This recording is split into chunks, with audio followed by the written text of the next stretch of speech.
இதே மாதிரி பார்த்தீங்க அப்படின்னா இந்த சூழ்நிலையோடைய இன்னொரு மோசமான ஒரு முறை ஹுதைஃபா ரலியல்லாஹு அவர்கள், ஹுதைஃபா அல் யமான் ரலியல்லாஹு அவர்களிடம் நாங்கள் இருந்தோம். அதாவது பின்னாடி தாபீன்கள் வந்து ஹுதைஃபா ரலியல்லாஹு பேசுகிறாங்க. அப்போது ஒருவர், நான் மட்டும் நபி ஸல்லல்லாஹு அலைஹி வஸல்லம் காலத்தில் இருந்திருந்தால் கடுமையாக போரிட்டு இருப்பேன், கடுமையாக உழைத்திருப்பேன் அப்படின்னு சொல்கிறாங்க. அப்போ ஹுதைஃபா ரலியல்லாஹு கிண்டலாக கேட்குறாங்க, அப்படியா பண்ணியிருப்பேன் நீயே அப்படி? நம்மளை மாதிரி ஆட்கள் வாய் ரொம்ப வச்சு இப்படி நாங்களாம் அந்த காலத்தில் இப்படி பண்ணிடுவோம், இப்படி அதெல்லாம் பண்ணலாம் முடியாது. அதாவது சிச்சுவேஷனை டிபெண்ட் பண்ணி அதெல்லாம் ரொம்ப கடுமையான சிச்சுவேஷன்.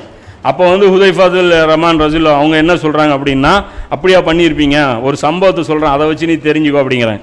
என்னன்னா, ரசூல்லா எந்திரிச்சு இன்னைக்கு நைட்டு, அதாவது ஜுபைர் ரலியல்லாஹு எப்படி போனாங்க அது மாதிரி ஜுபைர் ரலியல்லாஹு ஸ்பாட்டில் இல்லாத ஒரு சூழ்நிலை. அப்போ சொல்கிறாங்க, கிட்டத்தட்ட அந்த ஹாக்கிமில் ஒரு ஹதீஸ் வருது, இந்த ஹதீஸுடைய டீட்டெயில் 4325 ஹதீஸாக ஹாக்கிமில் வருது. அதில் என்ன கூடுதல் தகவல் வருது அப்படின்னா, 12 பேர் மட்டும் நாங்கள் இருந்தோம் அப்படின்ட்டு. அது சின்ன ஒரு கூட்டமாக ரசூலா கூட இருந்தோம். அப்போ ரசூலா எந்திரிச்சு வந்து சொல்கிறாங்க, இப்போ போய் உளவறிஞ்சு சொல்கிறவர் யார் அப்படின்னு கேட்டவுடனே யாரும் எந்திரிக்கல. உங்களில் எந்திரிப்பவர் யார் அப்படின்னா யாரும் எந்திரிக்கல. அப்போ ரசூலா அடுத்தது சொல்கிறாங்க, ஃபர்ஸ்ட் ஆப்ஷன் யாரும் எந்திரிக்கல, சஹாபாக்கள்லாம் சும்மா இருக்காங்க. அப்போ ரசூலா ரெண்டாவது சொல்கிறாங்க, யார் எந்திரிக்கிறாங்களோ அவங்களுக்கு சொர்க்கம் இருக்குது அப்படிங்கிறாங்க. இதை சொன்னதுக்கப்புறமும் யாரும் எந்திரிக்கல. அப்போ ரசூலா மூணாவது சொல்கிறாங்க, யார் எந்திரிக்கிறாங்களோ அவங்க சொர்க்கத்தில் எனக்கு பக்கத்தில் இருப்பாங்க அப்படிங்கிறாங்க. அதாவது சொர்க்கம்னா சும்மா சொர்க்கமும் கிடையாது, எனக்கு என்ன கிடைக்குமோ அந்த சொர்க்கம் கிடைக்குங்கிறாங்க.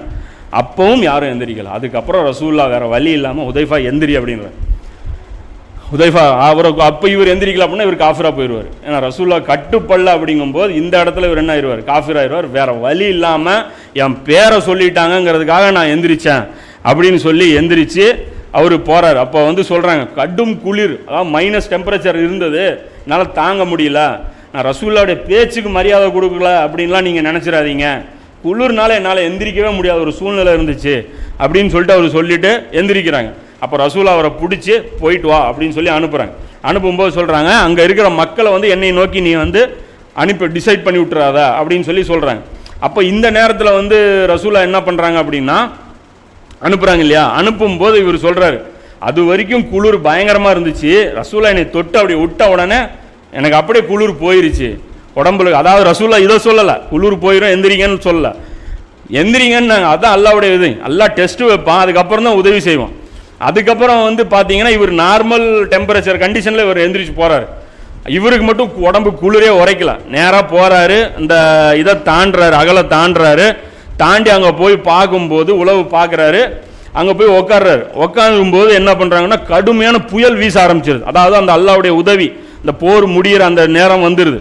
அந்த கடுமையான புயல் வந்து வீசி எதிரிகளுடைய அந்த சாப்பாடெலாம் ஆக்கி வச்சிருக்கிறாங்க. அந்த பானையெல்லாம் கொட்டி போய் உருண்டு ஓடுது, ஓடியே போச்சு அந்த பாத்திரம் ஓடி போச்சு. இருந்த நெருப்பெல்லாம் போய் கூடாரத்தில் பட்டுருச்சு, நெருப்பு எல்லாம் எரிய ஆரம்பிச்சு. குளிரில் கூடாரம் இல்லாமல் தங்க முடியாது, சாப்பாடு இல்லாமலும் இருக்க முடியாது, நெருப்பு இருக்கிறதெல்லாம் இது பற்றிட்டு எரியுது. இந்த மாதிரி ஒரு சூழ்நிலையில் இவரும் ஜம்ப் பண்ணி அந்த இடத்துக்கு போயிட்டார். போயிட்டு அபு சுஃபியான் தலைமையில் ஒரு ஆலோசனை கூட்டம் நடந்துட்டு இருக்கு. அந்த நேரத்தில் இவர் சொல்கிறார், என் கைக்கு கிட்ட ஒரு அபு சுஃபியான் இருந்தார், நான் நினச்சிருந்தா ஒரே போர்டு அவரை குத்தி இருக்கலாம், ஆனால் எனக்கு ரசூல்லாவுடைய சொல்லு ஞாபகம் வந்துச்சு, அதனால் நான் கம்முன்னு விட்டுட்டேன் அப்படின்னு சொல்லி அந்த இடத்துல அந்த அளவுக்கு நெருக்கமாக போய் அவர் உட்கார்றாரு. உட்கார்ந்தவொடனே அபு சுஃபியான் என்ன பண்ணுறாரு, எல்லாம் ஆலோசனை பண்ணுறது உட்காந்துருக்காங்க. யார், பெரிய பெரிய தலைவர்கள்லாம் உட்காந்துட்டு இருக்காங்க. அப்போ அந்த இடத்துல அவர் எவ்வளோ பிரில்லியண்ட்டாக இருக்கார் பாரு. அவர் என்ன சொல்கிறார் அப்படின்னா, ஒவ்வொருத்தரும் பக்கத்தில் உட்காந்துட்டு இருக்கிற ஆள் யாருங்கிறது கேட்டு கன்ஃபார்ம் பண்ணிங்க அப்படிங்கிறார். இவர் இப்படி இந்த ஆர்டர் போட்டோன்னா இவர் என்ன பண்ணுறார், ஹுதைஃபத்துல் யமான் பக்கத்தில் இருக்கிறவன் கையை இவர் தூக்கி பிடிச்சி யாரா நீயே அப்படிங்கிறாரு.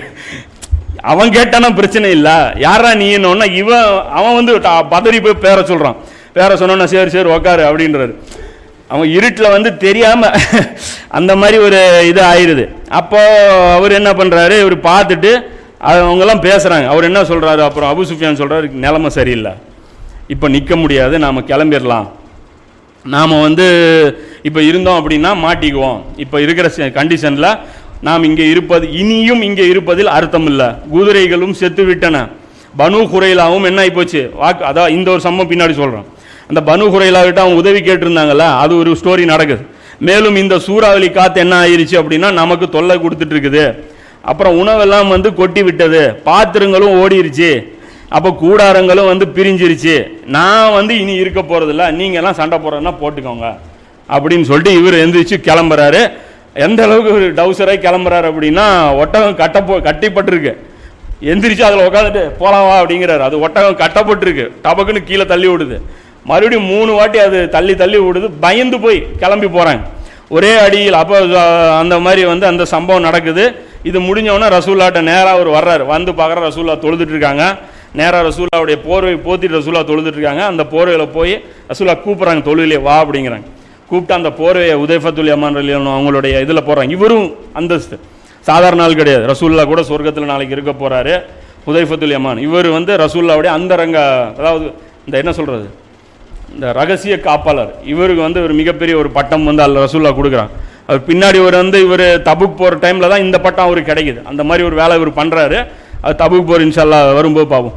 இந்த இடத்துல என்ன பண்ணுறாரு அப்படின்னா, வந்து ரசூல்லாட்ட சொல்கிறாங்க, இந்த மாதிரி வந்து அவங்கெல்லாம் கிளம்பி பிளான் பண்ணிட்டாங்க அப்படின்னோடனே ரசூல்லா மகிழ்ச்சியில் அப்படியே ரொம்ப சந்தோஷம் அடைகிறாங்க.